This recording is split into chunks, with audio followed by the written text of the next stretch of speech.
PSLV C-59 rocket నింగిలోకి దూసుకువెళ్లింది. శ్రీహరికోట నుంచి ఇస్రో చేసిన ఈ రాకెట్ ప్రయోగం సూపర్ సక్సెస్ అయింది. సూర్యునిపై పరిశోధనలకు ఈ ప్రయోగం ఉపయోగపడనుంది.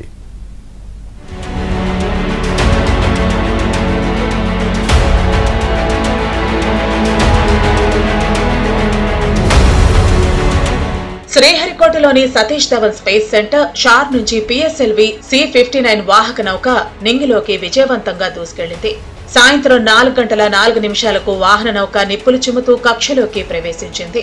ప్రోబా-3 ఉపగ్రహాలను విజయవంతంగా నిర్ణీత కక్షలో ప్రవేశపెట్టింది. ఈ ప్రోబా-3ని యూరోపియన్ స్పేస్ ఏజెన్సీ రూపొందించింది. ఈ ఉపగ్రహాలు సూర్యకిరణాలపై మరింత లోతుగా అధ్యయనం చేయనున్నాయి. 3, 2, 1, 0 यह पूरी तरह सामान्य उत्थापन है और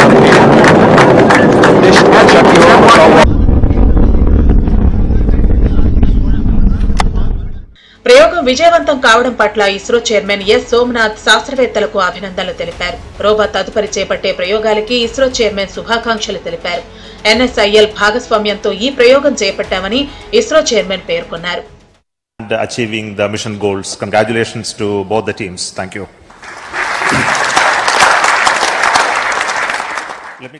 ఈ మిషన్ ద్వారా 2 ఉపగ్రహాలను నింగిలోకి పంపించారు. వీటిని ఒకే కక్షలో ఏర్పాటు చేశారు. ఇది భూమి నుంచి 60,000 కిలోమీటర్ల దూరంలో ఉంది. ఈ ప్రాజెక్టు ద్వారా సూర్యుడి బాహ్య వాతావరణమైన కరోనాపై కీలక పరిశోధనలు జరపనున్నారు. దీనిపై నిఘా పెట్టడం ద్వారా ఎప్పటికప్పుడు అప్డేట్స్ తెలుసుకోనున్నారు. ఈ 2 ఉపగ్రహాలు పరస్పర సమన్వయంతో ఒకే భూకక్షలో పయనిస్తూ ఉంటాయి. భవిష్యత్తులో కృత్రిమ సూర్యుడిని సృష్టించడం వంటి ప్రయోగాలకు కూడా ఈ ఉపగ్రహాలు కీలకం కానున్నాయి.